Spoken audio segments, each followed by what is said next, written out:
नमस्कार साथियों, आरएस श्रवण Kothari Facebook page पे आप सभी का हार्दिक स्वागत। आज हमारे बीच उपस्थित हैं राधेश्याम सर। तो आज हम कुछ इनसे वार्ता करेंगे। सूत्रों के मुताबिक पता चला है कि इन्होंने बीएसपी ज्वाइन की है, तो उस परिप्रेक्ष्य में कुछ इनसे वार्ता करेंगे। तो कोठारी सर से मेरा जो पहला सवाल है वो है कि आपने बीएसपी किस परिप्रेक्ष्य में ज्वाइन की? नमस्कार। सबसे पहले मैं आपके माध्यम से तमाम दर्शकों का हार्दिक अभिनंदन करता हूं, स्वागत करता हूं, नमस्कार करता हूं और सादर जय भीम करता हूं। जैसे कि आपको विदित हुआ है कि मैंने आज बीएसपी ज्वाइन की है, बहुजन समाज पार्टी। तो यह सही खबर आपने सुनी है और मुझे ही नहीं बल्कि तमाम युवाओं को बहुजन समाज पार्टी ज्वाइन करनी चाहिए। सर, उत्तराखंड के परिप्रेक्ष्य से देखें तो यहाँ पे तमाम और पार्टियां हैं, जैसे बीजेपी है, कांग्रेस है, तो आपने बीएसपी ही क्यों ज्वाइन की? देखो, आपने सही कहा। उत्तराखंड में बीएसपी है, केंद्र में भी भाजपा है, केंद्र में भी सरकार है, उत्तराखंड में भी सरकार है और कांग्रेस भी है। लेकिन बीएसपी को ज्वाइन करना मेरा जो मकसद है या जो कारण रहे हैं वो बहुत सारे कारण हैं। पहला जो कारण है वो है विचारधारा का कारण। बीएसपी ही संपूर्ण भारत में एकमात्र ऐसी पार्टी है जो संविधान सम्मत पार्टी है, संविधान के अनुसार चलती है। दूसरा, एक समतामूलक समाज के निर्माण के लिए बनी पार्टी है और तमाम सर्व समाज के बहुजनों यानी बहुसंख्यक लोगों जो वंचित हैं, गरीब हैं, शोषित हैं, उनकी आवाज उठाती है। दूसरी बात, मैंने बीजेपी क्यों ज्वाइन नहीं की? मैंने बीजेपी इसलिए ज्वाइन नहीं की क्योंकि बीजेपी में जो लीडरशिप है वो सिर्फ और सिर्फ एक विशेष वर्ग की राजनीति करती है, धार्मिक राजनीति करती है, पाखंडवाद पर राजनीति करती है, पहली बात।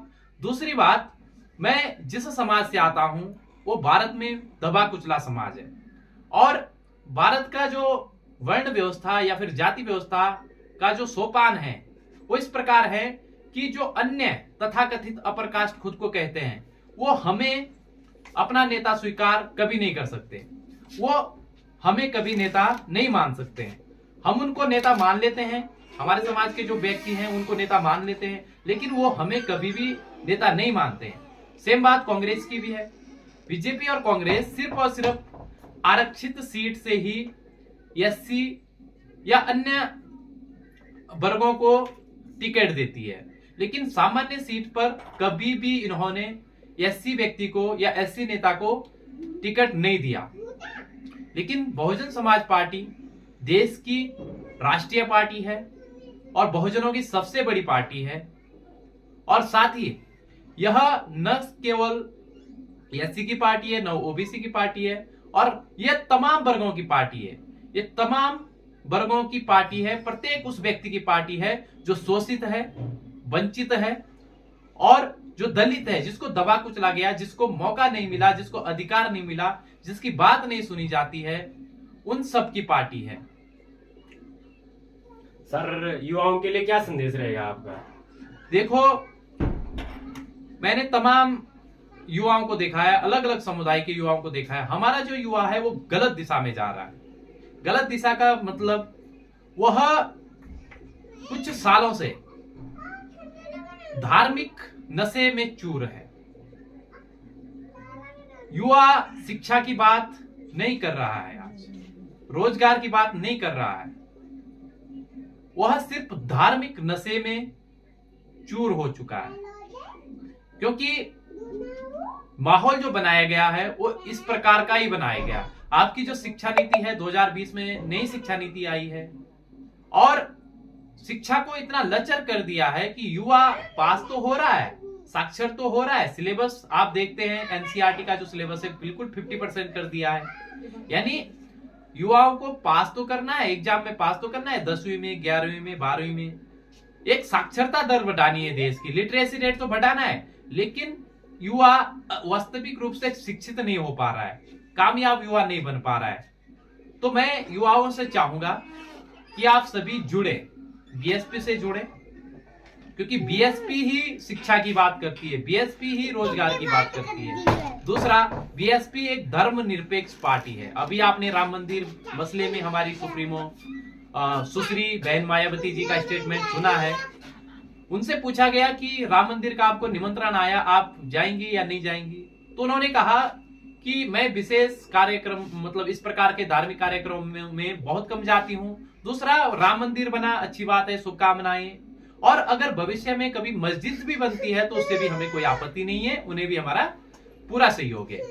तो आप देख सकते हैं कि जिस प्रकार से भारत का संविधान कहता है कि भारत एक धर्मनिरपेक्ष राष्ट्र होगा, और भारत ने इसके सकारात्मक स्वरूप को चुना है, ना कि नकारात्मक। यानी भारत तटस्थ दृष्टि से तमाम धर्मों का सम्मान करेगा, तमाम धर्मों को समान संरक्षण की बात करता है। तो वही बात बीएसपी को करती है, बीएसपी करती है। तो इसलिए युवाओं से मेरा ज्यादा से ज्यादा उम्मीद रहेगी, ज्यादा से ज्यादा युवाओं से मेरी ये कामना रहेगी कि आप आए, बीएसपी को ज्वाइन करें। इसमें किसी भी प्रकार की बाध्यता नहीं है, आप ज्वाइन कीजिए। आपको आपकी योग्यता के अनुसार जिम्मेदारियां दी जाएंगी, क्योंकि हम सोचते हैं कि यार हम कैसे राजनीति में आ जाएं, हम तो अभी बच्चे हैं, हम अभी युवा हुए हैं। तो देखो, जिस समाज की सामाजिक जड़ें मजबूत नहीं होती हैं, उस समाज की राजनीतिक जड़ें भी मजबूत नहीं होती हैं। मान्यवर साहब काशीराम साहब ने कहा था। तो युवाओं को आगे आना होगा, सामाजिक जड़ें मजबूत करना होगा, गांव गांव जाना होगा, क्योंकि प्रत्येक गांव में एक न एक जागरूक साथी है, लेकिन गांव में उसे ये लगता है कि मेरे जैसे कोई और नहीं है, हम तो अकेले हैं। लेकिन जब हम गांव गांव जाएंगे, वो लोग हमें मिलेंगे तो हमारे साथ जुड़ेंगे, हमारी एकता बनेगी, संगठन बढ़ेगा। इस प्रकार से सामाजिक जड़ें जब जागरूक होंगी, हम लोगों को समझाएंगे, जागरूक करेंगे, उनके शिक्षा पे बात करेंगे, रोजगार पे बात करेंगे, अन्य तमाम जरूरी मुद्दों पे बात करेंगे, तो राजनीतिक जड़ें भी हमारी मजबूत होंगी, लोग हमारे साथ आएंगे।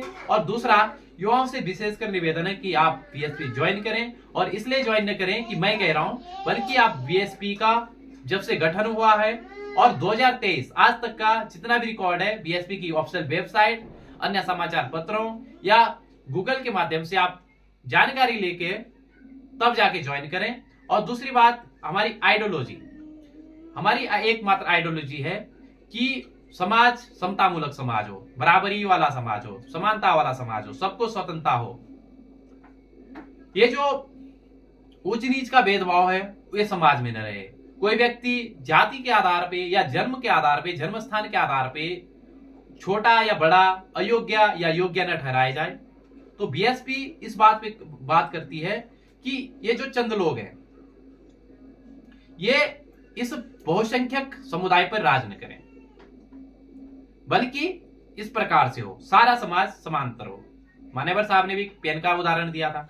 सर, काफी लोगों का कहना है कि बीएसपी सिर्फ दलितों की या पिछड़े जो लोग हैं उनकी पार्टी है। इसके परिप्रेक्ष्य में आपका क्या कहना है? देखिए, बहुजन समाज पार्टी दलितों की पार्टी है, बिल्कुल है। दलित मतलब कोई जाति विशेष नहीं है। दलित का मतलब है जो दबा कुचला है, वो किसी भी समाज का हो सकता है, पिछड़ा किसी भी समाज का हो सकता है। बहुजन समाज पार्टी के नाम में ही दृष्टिगोचर होता है बहुजन, यानी बहुसंख्यक।